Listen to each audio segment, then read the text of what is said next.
Olá! Oi, oi!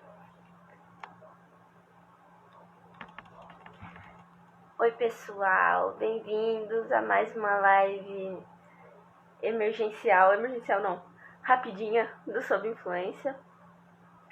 Hoje sobre a Neil Doff, que é o nosso novo livro. Vou esperar o pessoal chegar. Salve, Rodrigo!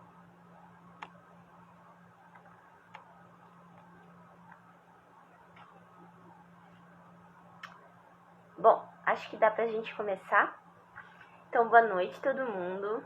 Obrigada por estarem aqui nessa live rapidinha, pra gente falar um pouco sobre o nosso novo livro, que é da Neil Doff, Dias de Fome e Desamparo, mas a live vai ser sobre a questão da miséria nesse texto, e vai ser comigo e com o Gustavo, que é o tradutor do texto, que eu vou chamar daqui a pouquinho.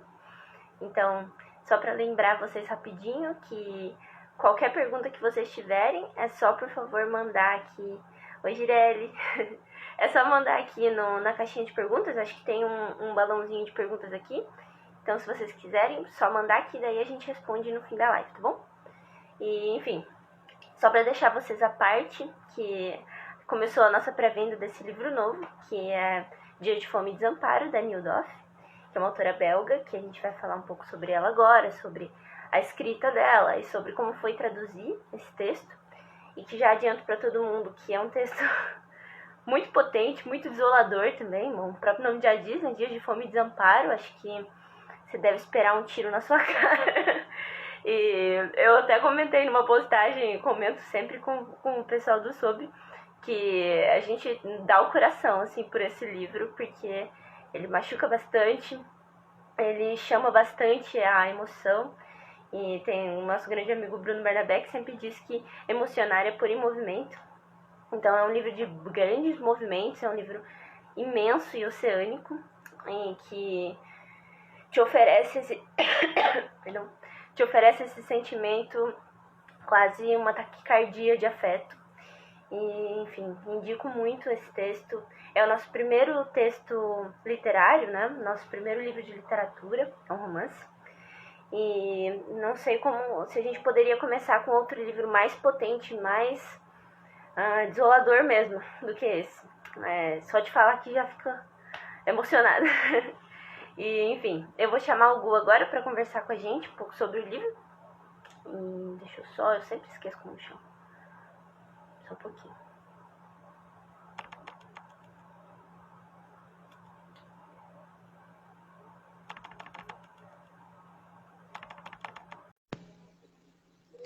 Chamando o Gu.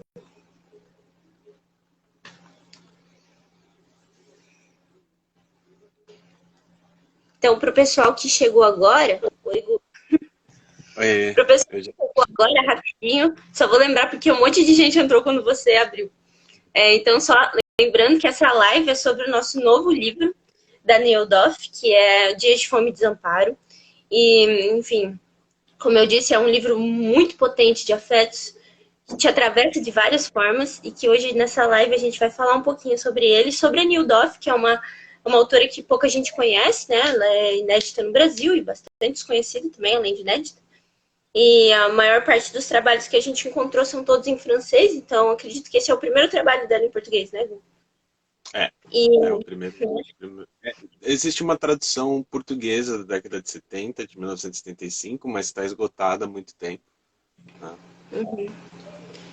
Então, e a gente queria apresentar um pouco a Neil Doff para vocês e falar um pouquinho sobre a escrita dessa autora que, enfim, chega até nós agora através desse livro, que a gente gostaria muito que vocês conhecessem, se afetassem e permitissem que esse afeto te transpassem também, assim como nós, porque todo dia que a gente mexe nesse texto é sofrido. Enfim, esse é o Gustavo Raci, ele é também o editor da Sob Influência e também tradutor desse texto da Neil Doff. E, enfim, a gente preparou algumas orientações aqui para falar sobre o livro, mas todo mundo que quiser mandar pergunta, por favor, é só escrever aqui no chat. E você tem um grande amigo com saudades de você aqui. Ó, Um beijo, B. Saudades também. Enfim. Somente de Manhattan. Manhattan, que chique. Boa. Foi assim que a gente Ok. estreou a Sob Influência nos Estados Unidos, foi com o Bernardo. Foi Ah, história para mais verdade, eu tarde. lembro de você, Bernardo. Foi muito emocionante. Foi. Verdade, eu lembro. A gente ficou bem nervoso em mandar nossos primeiros livros pra fora. Ok. Então, bom, acho que a gente pode começar. Por favor, mandem perguntas para mim, para o Gu, enfim, sobre o livro, sobre outras coisas. Lembrando que o livro ele já está em pré-venda, então ele está disponível no site, que é sobinfluência.com. Aí você clica lá no canto superior direito na loja, e você vai direto para a nossa loja. E, enfim, então vamos começar. Você está pronto, Gu? Você quer falar alguma coisa no começo? Então, se dá um oi para todo mundo. Acho que os nossos rostos são os que as pessoas estão mais acostumadas a ver da Toby. Ninguém aguenta mais. Porque elas já meio que conhecem a gente, né? É, sim. Enfim, então vamos começar. Bom, lembrando que eu escrevi algumas perguntas, mas todo mundo que quiser mandar perguntas, por favor, é uma conversa entre todos nós. Então, Gu, acho que para a melhor pergunta para começar é para pedindo para você apresentar, por favor, a New Doff, como você achar melhor, como o seu afeto te transpassar, apresentar essa autora que, enfim, afetou muita gente e continua afetando, e falar um pouquinho sobre ela e falar um pouquinho sobre essa imagem de miséria que ela propõe, toda essa falta, essa precariedade, que embora seja um texto belga do século XIX, a gente continua ecoando hoje em 2021, aqui no Brasil, no outro lado do oceano. E oi, Zóio. Salve, Zóia. Bom, eu acho que eu posso falar um pouco dela, assim, meio que como eu a descobri, né? É, ela, a Nell Doff, né? O nome dela é Cornélia Hubertina Doff. Ela nasceu em 1858 num vilarejo na Holanda chamado Boegenum, que é na província de Limburg, que é na fronteira com a Bélgica, né? E ela nasce de uma mãe que vem de Liège, né, na Bélgica, de uma família católica, de pai desconhecido, e de um pai frísio. A Frisia é a região mais norte da Holanda, né? Eles têm um próprio dialeto e tal, e são majoritariamente protestantes. Então ela vê um pouco da síntese do que são os Países Baixos, assim, né? E ela é a terceira de 9 filhos. Ela nasce um ano depois de um uh, de uma filha, né, do casal que morre muito cedo, que é chamada Cornélia também. Então ela recebe o nome de uma irmã morta, né, o que vai ser bem importante. Vai ser, não sei se vai ser bem importante, mas é um tanto simbólico assim, até para a gente entender, né, o contexto de que ela vem. E ela é a terceira de 9, né? Então ela, evidentemente, ela pertence a um subproletariado urbano, né, ali daquela região, de meados do século XIX, né, especificamente daquele momento que o Hobsbawm chama de Era das Revoluções, né, assim, nas 10 anos depois da Revolução, né, de 48. Ela vai viver em 1871, né, inclusive o romance dela, O Dia de Fome e Desamparo, se passa na década de 1870, né, e eu acho que isso é bem simbólico também, né, porque ela vai fazer. E ela vive os primeiros 20 anos em miséria, assim, na mais pura miséria. E ela, por ser a terceira de 9, né, ela muito cedo vai ter que começar a trabalhar para sustentar a família. A mãe trabalha primeiro como rendeira, como artesã, né? E depois, com a chegada de mais filhos, ela não consegue trabalhar. E o pai trabalha primeiro como guarda-caças, né? Só que ele logo cedo ele é expulso do trabalho porque ele avisava as pessoas que estavam cometendo contravenções que a polícia ia atrás deles. Ele era uma pessoa boa, assim. Então segundo as palavras dela, né, ele era uma pessoa muito boa. Então ele avisava as pessoas, ó, tipo, você precisa parar de roubar o que você está fazendo, fazer o que você está fazendo, porque a polícia vem aqui amanhã confiscar o que você tem e tal. E aí descobrindo expulsam ele. Depois ele vai trabalhar como cocheiro, ele vira alcoólatra, né? Ele se torna alcoólico. E obviamente passa a não conseguir mais emprego no lugar, porque no momento ele vai preso. Ele é encarcerado por um furto banal, assim, só que isso impede que ele arrume emprego. Então, a responsabilidade recai sobre ela e sobre a irmã mais velha. A irmã mais velha se torna prostituta, meio que abandona a família, e ela se vende sem escolha também, começa a se prostituir. Né? E ela passa os primeiros 20 anos da vida, assim, até que ela conhece o marido dela, o Fernand Brouet, que é um advogado de uma família importante da Antuérpia, no norte da Bélgica, que foi onde eu morei. Né? Então, assim, tem uma relação. Eu conheci a Neudorf por ter morado lá, né? E descobri que lá mesmo ela é uma autora não tão reconhecida quanto a crítica literária convém que ela deveria ser. Né? E ela casa com o Fernando Prouet e ele meio que a educa, assim, ele a insere no mundo da burguesia. Então ele a coloca no Conservatório de Bruxelas, ela vai aprender a falar francês, porque ela só falava alemão, desculpa, holandês. Ela vai aprender a falar francês, ela começa a escrever, ela começa a se educar, né, nos modos todos e preceitos da alta burguesia da época. E isso a leva a se tornar uma escritora. Né? Na verdade, ela conhece o Fernando Bruez, o marido dela, porque ela se torna modelo viva. Ela vai ser modelo do Félicien Rops, que é um pintor belga de Namur muito conhecido, bem importante. Ela se torna modelo para escultores, né? Inclusive, na Bélgica existe uma escultura que é uma homenagem ao Charles de Coster, que é um dos pais fundadores da literatura belga, né? Que ela é a modelo. Então a estátua que você vê, na verdade, é ela, assim, é muito legal quando você sabe disso, né? E aí ela conhece Fernand Brouet e ela acaba, né, se inserindo na burguesia e ultimamente se torna escritora. Tem vários percalços no caminho, ela fica viúva muito cedo e aí ela meio que cai de novo na pobreza até ela conhecer o segundo marido, né? E aparentemente, né, até onde eu consegui ver da biografia dela, os dois maridos eram homens muito bons, assim, foram pessoas muito presentes e à frente do seu tempo, até inclusive por terem se casado com uma mulher que tinha vindo da miséria, tinha sido prostituta, né? Esse tipo de coisa. E ela vai escrever O Dias de Fome e Desamparo somente em 1911, quando ela vai publicar. Então ela já é uma mulher madura, né? Ela já tem 53 anos. E ela tem a ideia de escrever, ela diz que ela escreve o livro numa sentada só, assim, sem rasurar nada. Quando um dia ela está na Antuérpia, que foi uma das cidades por onde ela passou, né? E ela está na janela observando umas crianças brincando na rua. E ela vê uma briga que se desenvolve entre as crianças. Rola uma briga entre as crianças. E isso a transmite, né? Faz meio que acho como memória involuntária, vem na cabeça dela um episódio com o irmão dela, que é um personagem que aparece muito na novela, que é o Case. É, E ela lembra disso e aí ela começa a escrever. Né? E aí ela escreve Dias de Fome e Desamparo numa sentada só. É uma novela semi-autobiográfica, né? Não é um livro de memórias. Ela usa a sua própria biografia para escrever um romance. E aí esse romance vão se seguir mais dois. Então é uma trilogia.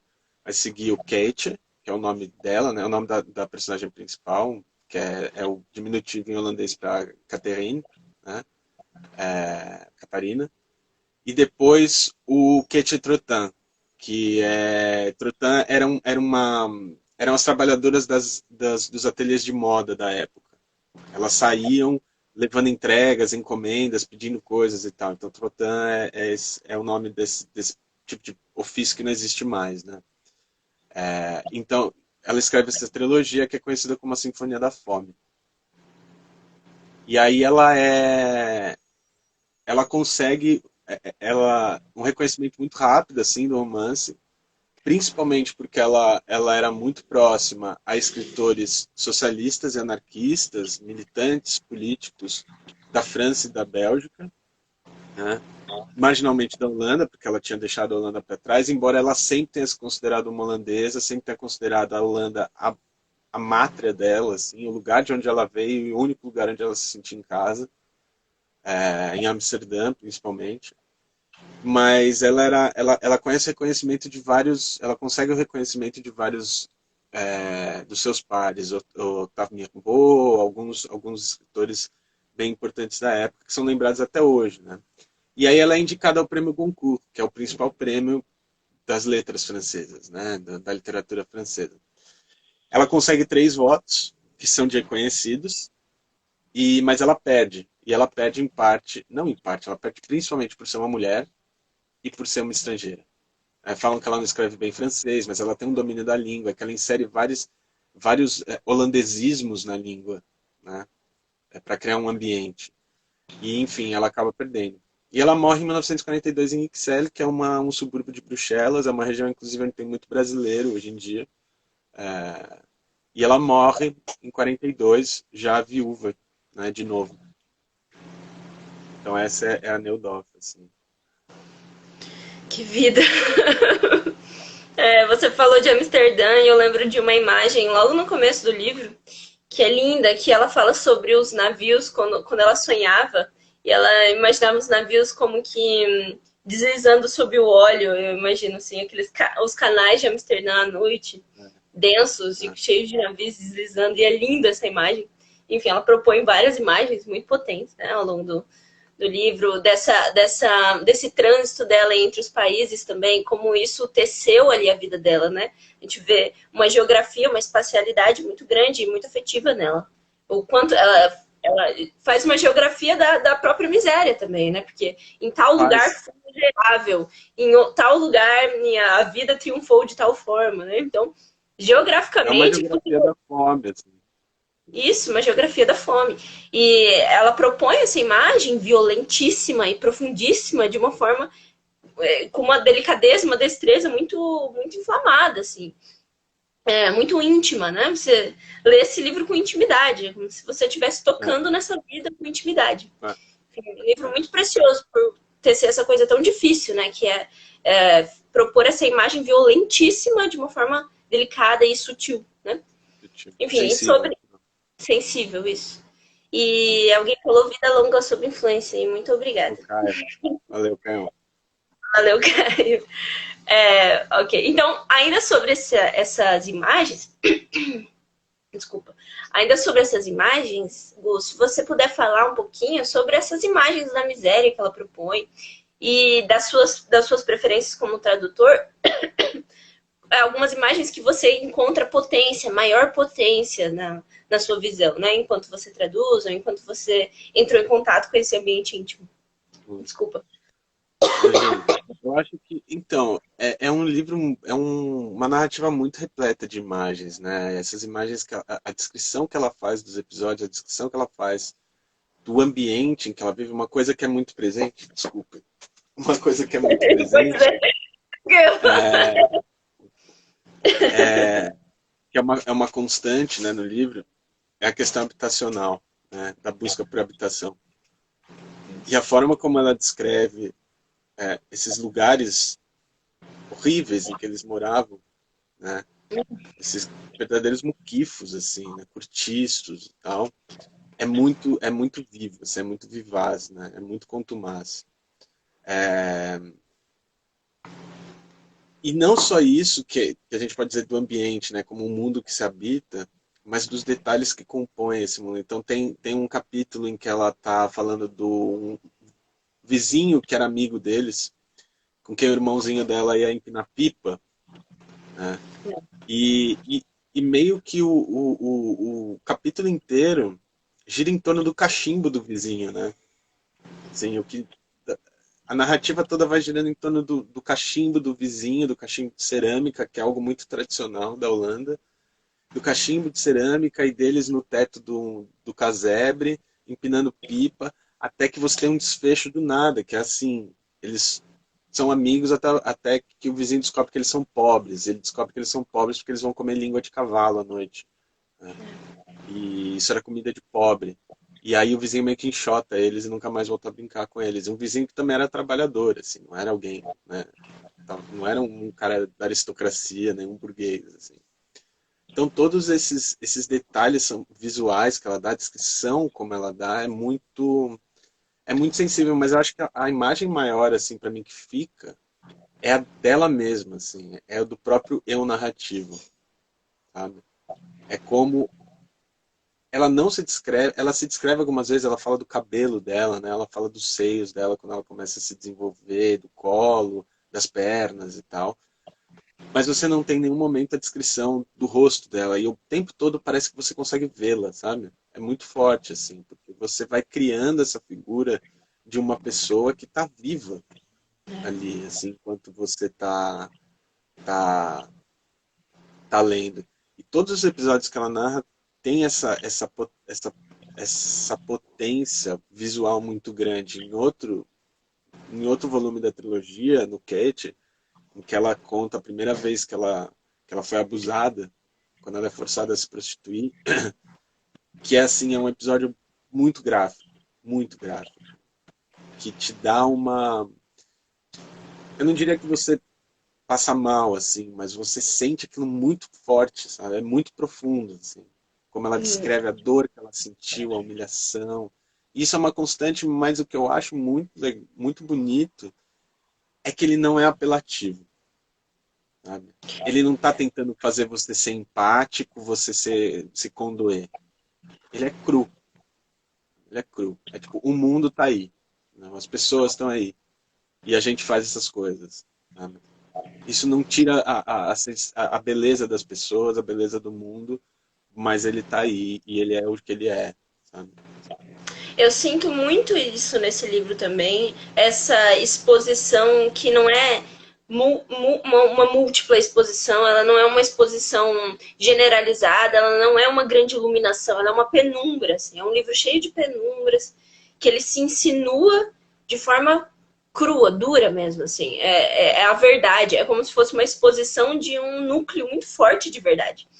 E você falou desse negócio sobre o rosto, da ausência do rosto, e essa é uma coisa latente desde o início, em que você imagina essa pessoa passando fome, essa pessoa miserável, essa família miserável, você não consegue imaginar eles esqueléticos miseráveis. Você imagina É, seres é isso. abundantes, nascidos de vontade, de vida, assim.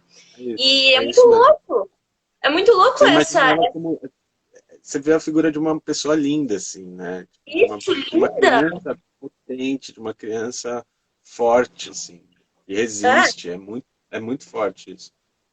É mesmo. e eu acho fantástico como essa elaboração de linguagem muito potente que ela tece também, de conseguir nomear a miséria, conseguir nomear a fome, nomear a miséria, falar da própria vida, falar dos seus próprios afetos, sem tecer aquilo na sua carne. O corpo dela, ele é tão grande, ele é muito grande, ele é maior que a fome, maior que a miséria. O corpo dela engloba o pai dela, o corpo dela engloba a mãe, é como se todos os personagens fosse parte do corpo dela.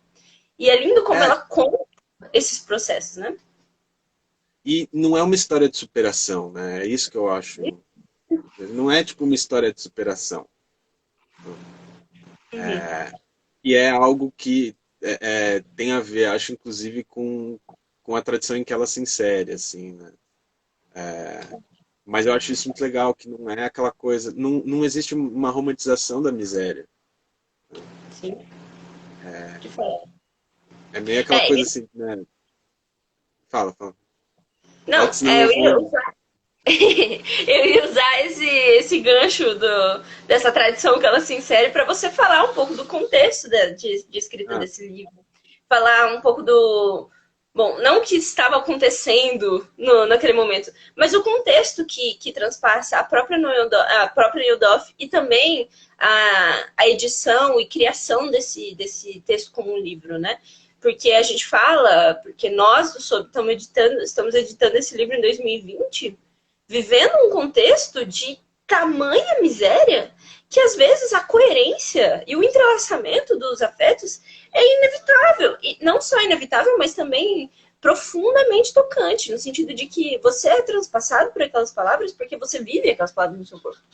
uhum, E, enfim, e para você falar um pouquinho, Gu, sobre como ela se insere na historiografia literária e falar um pouco desse contexto de produção do livro. uhum. Ela é meio não lugar, eu acho, assim, na literatura, porque ela é conhecida como ela escreveu em francês, então, portanto, ela pertence à, à literatura francófona, né? mas ao mesmo tempo ela é marginal porque ela vem da Bélgica, de certo modo, né? E a literatura belga, ela é dividida entre a literatura neerlandesa e a literatura francófona, né? A literatura em holandês e a literatura em francês. Os primeiros grandes escritores belgas, os que fundam a literatura belga, são flamengos escrevendo em francês, portanto eles não estão escrevendo na própria língua, que é o holandês, eles estão escrevendo em francês, mas são holandeses, né? Então ela ocupa esse lugar meio não lugar, assim, ela é ela ocupa meio que um vácuo, né? Porque até onde eu vejo, ela não é reconhecida como uma autora francesa, sabe, da literatura francesa. Ela é da literatura holandesa ou belga, holandesa, mais de expressão francesa, né? E isso levou, eu acho que isso é algo que está sendo revisto na história literária atual, né? Inclusive para o processo de produção do livro, né? Eu fui procurar muitos artigos, estudos sobre ela, encontrei muito pouca coisa. Todos esses artigos são autorados por mulheres, o que eu acho muito importante dizer, embora no começo do século XX, né, ela tenha tido apoio enorme de homens, né? Os advogados da sua obra foram homens, inclusive era um mundo muito mais masculino, né? Mas foram homens, né? Tem o Henri Poulet, que foi um crítico literário francês, né? Do começo do século.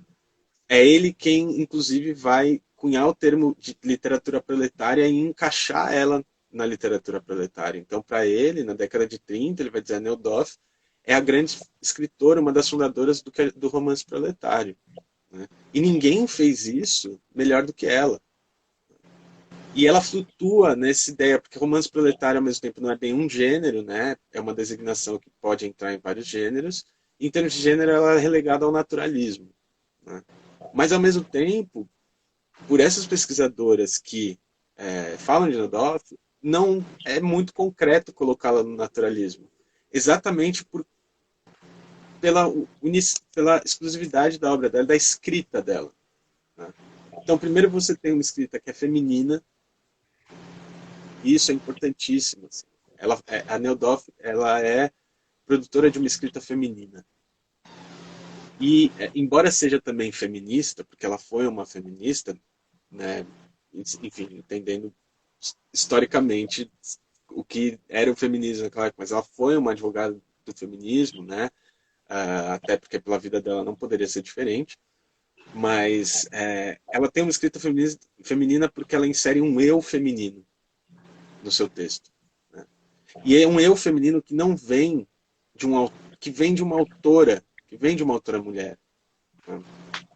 E esse eu rompe com o tipo de composição naturalista, né, realista da literatura da época, que era de uma observação objetiva. Então você não tem nenhum autor, né, um narrador onisciente tentando dar voz a uma personagem feminina por meio de uma coerência objetiva, por meio de técnicas, né, objetivas, que se consideram isso, né, estão distanciados dos acontecimentos que se desenrolam no enredo do romance. Você tem um eu que é autobiográfico, mas que ao mesmo tempo não é exatamente biográfico, porque aquilo não é uma biografia, né? E que não tenta unificar a multiplicidade dos acontecimentos na unidade de uma vida, assim, sabe? Os acontecimentos que vão se desenvolvendo, às vezes, nem têm relação linear. E quando a gente pega a trilogia como um todo, ela vai e volta muitas vezes. Ela reconta episódios do primeiro livro no terceiro livro. Episódios que ficaram para trás. É quase como se ela não tivesse tido coragem de falar antes, sabe? Então, é uma escrita de alteridade. É uma escrita em que é uma escrita de alteridade porque essa alteridade está presente nesse eu novo, nesse eu feminino, semi-autobiográfico, que rompe com os padrões do naturalismo, que se dá como alteridade porque ele é a alteridade. O eu feminino é a alteridade. É o outro. É o que ninguém isso é muito forte na escrita dela, né? Essa voz dela como a voz do outro, principalmente que eu acho que nesse aspecto dela como pária, ela assume uma função de outridade muito forte até na própria vida, né? Ela é o outro da Sim. própria vida. E de todos os lugares em que ela passa, e de todos os espaços que ela ocupa, de várias formas que as pessoas vão ver no livro, né? E também da língua, né? Ela é o outro da própria língua. E isso acontece já no primeiro capítulo, em que tem esse momento em que ela vê essa menina rica passando na rua, menininha, né? Um spoiler do livro. E aí ela oferece uma moeda para ela, você lembra desse trecho? Ah. E ela fica com medo, assim, e fala. Não lembro exatamente o que ela fala em francês, alguma coisa em francês. Ela fala, ela escuta a menina falar não em francês, Isso, e não aí em ela francês. começa a falar não em francês. E foi a palavra, a única palavra que ela conheceu por anos em francês. Isso. E olha, e ela nem sabia o que ela significava. Ela era alheia a esse significado. Embora a mãe tivesse ascendências francesas, né? E que escutou francês na família.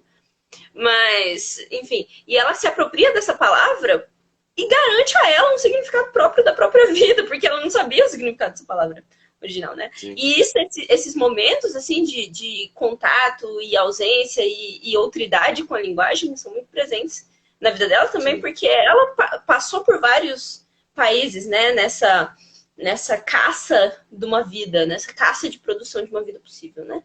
Você pode falar um pouquinho sobre essa transitoriedade linguística que o texto apresenta, no sentido de como foi esse processo de tradução Foi, dado a todas essas funções de linguagem.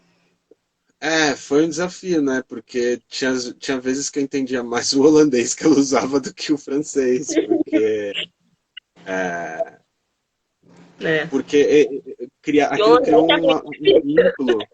um vínculo afetivo comigo, né? Que eu falo francês, eu entendo holandês, mas aquilo me remeteu muito ao tempo que eu passei, né? Na Bélgica. Então esses trechos do holandês ficavam muito fortes, assim, né? Ficavam muito fortes. E quando você vê, você tá, é isso, eu estava traduzindo meio que de duas línguas, ou eu estava traduzindo uma tradução já, né? É. Estava traduzindo um texto de uma pessoa que tinha escrito numa língua que não era dela. Então, é uma tradução da tradução, parece, assim, às vezes, né? Mas é um texto, ao mesmo tempo, muito simples também, né? É uma leitura muito fácil, assim, é uma novela muito rápida e muito fácil, né?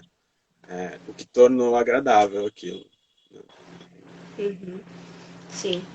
Então, bom, eu penso assim que uma das questões principais assim de contato com esse livro entre nós mesmos, né, que somos editores, tradutores, etc., do livro, e das pessoas que vão fazer essa leitura, acho que é uma forma de composição de si que é muito cara à boa literatura e que é uma composição de si fundada na falta, né? Eu acho que não existia, agora falando assim sobre nós publicando esse livro em 2021, eu penso assim que é um tempo de absoluta falta, né? Somos seres hoje faltantes, buracados e transpassados de forma transversal sobre de várias e diversas ausências, de várias e diversas misérias. E eu acho que o livro ele se compõe em nós como leitores através dessa falta, né? Como Sim. você sente, Gu, nesse processo de tradução do livro, descoberta do livro, se sente transpassado por essa falta? É muito. Eu acho que está presente até na tradução do título, né? Porque o título original em francês é Jour de famine et détresse, né? Então é dias de fome e détresse. Détresse é um termo em francês que pode ser traduzido como angústia, como desespero. A gente não tem uma tradução exata, assim. E eu escolhi desamparo. Por quê? Porque o título indica uma falta dupla, né? São dias de fome, que é uma falta biológica, é uma ausência biológica. E o desespero, a angústia ou o desamparo é uma ausência da alma, né? É uma falta que se dá na alma. E eu achei que o desamparo era o termo mais adequado, porque é isso, você não tem amparo, né? Sua alma não tem amparo. A fome da alma é não ter amparo, é não ter onde se apoiar. Né?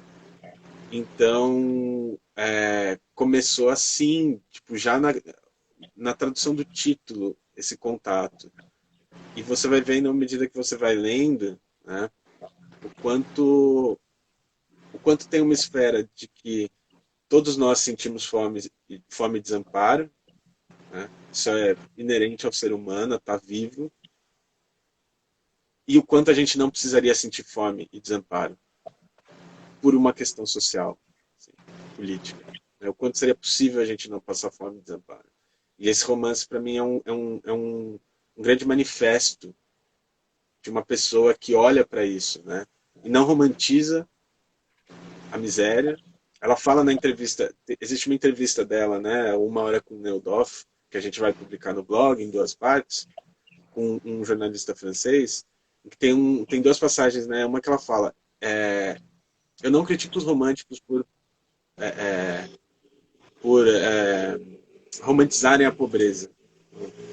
E da mesma forma, eu não vejo problema se um burguês fale da pobreza.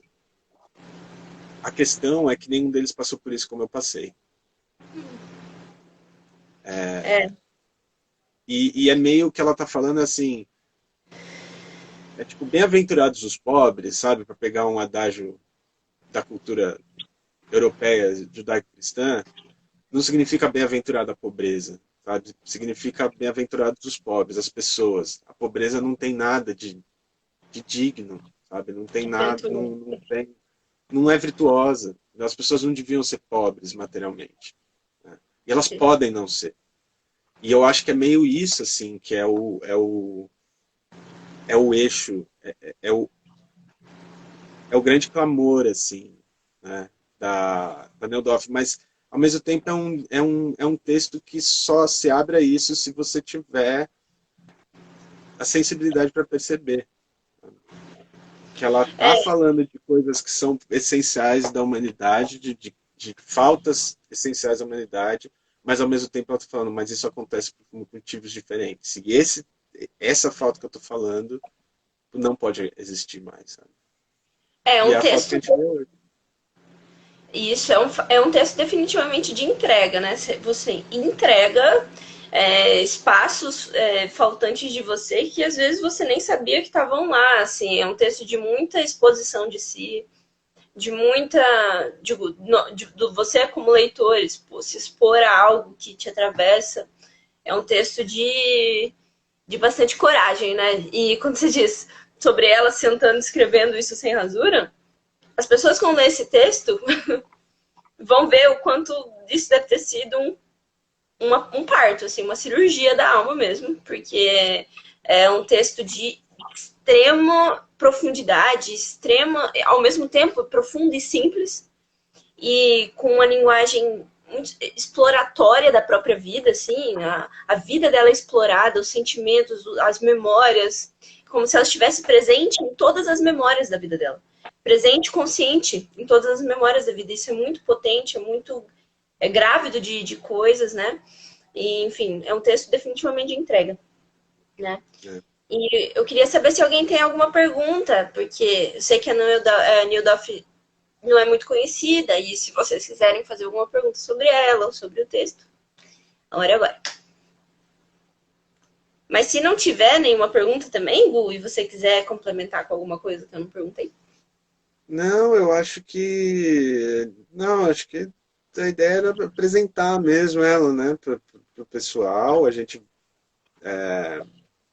Eu recomendo que vocês busquem referências a ela, assim, porque parece que a gente está, né? Obviamente a gente está puxando uma sardinha para o nosso lado, mas é que é realmente algo que está se concretizando porque ele move muito, assim, né? E a gente viu que está tendo um interesse das pessoas quando a gente postou, né? Você sabe quem foi e tal. E as pessoas estão se interessando e então só fiquem atentos que é isso. A gente vai publicar a entrevista dela de 1929 em 2 partes, né? E a gente vai soltando. Vocês já sabem como a gente faz, né? A gente vai soltando trechinhos também e tal. Mas espero que todos gostem, assim, porque é realmente algo muito atual. E eu acho que o que é potente, assim, no Brasil a gente tem uma tradição muito forte do realismo, né, literário. Né? A gente tem uma pecha pelo realismo, assim, né? A gente tem uma caidinha pelo realismo, que a gente tem essa necessidade de retratar a realidade, né? De mostrar a verdade da vida das pessoas, a verdade social, assim, na realidade social e tal. E eu acho que isso esse é um texto que nos faz pensar sobre isso, sobre as formas que nós nos cedemos a essa necessidade de realismo, sabe? Inclusive, se ele for militante, se ele for abertamente ativista, assim, é muito refinado em relação a isso. E eu acho que isso é muito importante. Né? É um livro que abre bastante perspectiva para como é que a gente pode falar da realidade. Né? Que realidade é essa que só restitui e reafirma aquilo que a gente já sabe. Né? Que a gente está falando quando a gente fala de realidade. Ótimo. Bom, lembrando todo mundo que está aqui ainda que o livro já está em pré-venda e ele está lá na nossa loja, sobinfluência.com. Você clica no loja, por favor. E tem o pôster, como sempre, tem o livro e o pôster. E, enfim, é um livro muito querido, muito importante pra gente, não só por ser o nosso primeiro livro de literatura, a nossa primeira literatura, que é também, já por si só, um momento muito importante pra gente, mas também porque é um texto que realmente te coloca num espaço, num lugar de vivência e sobrevivência, que fala muito sobre o que nós estamos vivendo, sobrevivendo hoje, no meio desse coisa inominável que está acontecendo. E foi um livro muito importante para mim no decorrer desse momento de extrema miséria, de extremo desamparo também. E, enfim, eu espero que vocês leiam e conversem com a gente sobre isso. E acompanhem as nossas próximas lives sobre a New Doff, sobre, quer dizer, as nossas lives, a tradução do Buda, da entrevista com ela no blog, enfim. Nos escrevam, perguntem sobre, vamos conversar sobre o Neil Doff e saber mais sobre essa questão desse livro tão potente e tão inflamado. Né? Só para terminar, Fabi, se vocês gostaram da Louise Michel, né, a Neil Doff é um negócio interessante também da gente dizer como a narrativa desse eu que ela cria reflete tudo aquilo que a Louise Michel estava falando. Tudo. E elas são quase contemporâneas, né? Elas são contemporâneas, na verdade, de certo modo. Elas são duas autoras contemporâneas e não é por acaso que logo a seguida da Louise Michel a gente lança Neil Doff, né? Isso.